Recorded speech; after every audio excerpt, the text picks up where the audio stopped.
Hello, नमस्कार. निवास किचनमध्ये आपलं स्वागत आहे. आज मी तुम्हाला इथं मुगाचे आणि उडदाच्या डाळीचे दोन्ही मिक्स डाळीचे पापड बनवून दाखवणार आहे. त्यासाठी मी मुगाची डाळ 1 किलो आणि उडदाची डाळ 1 किलो घेतलेली आहे.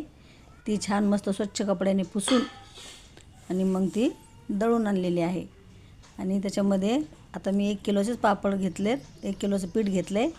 ते छान मस्त थोडंसं कोमट पाणी करून मळून घेतले. आता हे पीठ आपल्याला 4-5 तास भिजू द्यायचं आहे. आता 4-5 तास मी भिजत घातलं होतं. आता मस्त झालं हे पीठ बघा. आता याला असं लोखंडाच्या ह्याने कुटऱ्याने कुटून घ्यायचं आणि छान मस्त मऊसूत गोळा तयार करून घ्यायचा. आता हा असा मऊसूत गोळा अर्धा तयार झाला आहे. परत आणखीन थोडासा हाताने आणखीन आपण परत याला लांबवायचं, म्हणजे चांगलं पीठ मऊसूत होतं आणि आपले पापड छान लागते.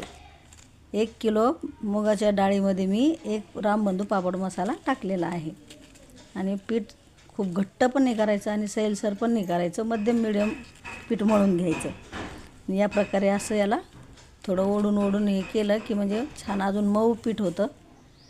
त्याची अशी आता मस्त चांगली वळी लाटून घ्यायची ही आणि त्याचे गोल गोल छोटे छोटे मध्यम आकाराचे पापडाचे गोळे तयार करून घ्यायचे, कुठून कापून घ्यायचे. त्यासाठी मी इथं चाकूला तूप लावले, तेल लावले.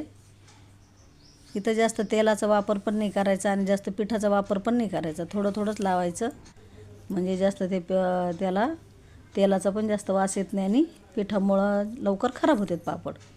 आता हे सगळे गोळे मी असे करून घेतलेत. आता पापड लाटायला बघा, मी तुम्हाला इथं पापड लाटून दाखवते. अगोदर थोडंसं तेलाचा हात लावून घ्यायचा आणि मग छान पापड लाटून घ्यायचा. नंतर थोडंसं पीठ लावायचं आणि पीठ लावून परत हे पापडाला लाटून घ्यायचं. पापड छान मस्त पातळ लाटून घ्यायचा. जेवढा पातळ पापड तुम्ही लाटाल तितका छान लागतो पापड खायला. या पद्धतीने तुम्ही असे पापड करून बघा. इथं मी सुती कपडा टाकला आहे आणि त्याच्यावर आता हा पापड वाळू घातला.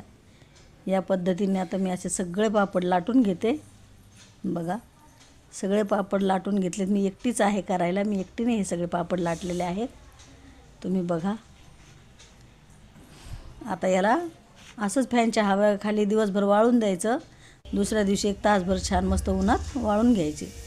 आता चांगले उन्हात वाळून झालेत. आता तुम्हाला मी तळून दाखवते पापड. बघा किती छान फुलत आहे पापड. या पद्धतीने मी अजून तुम्हाला एक पापड तळून दाखवते. बघा हे पापड किती छान झालेत. त्याचा आवाज पण बघा तुम्ही किती मस्त येतोय. या पद्धतीने असे पापड करा.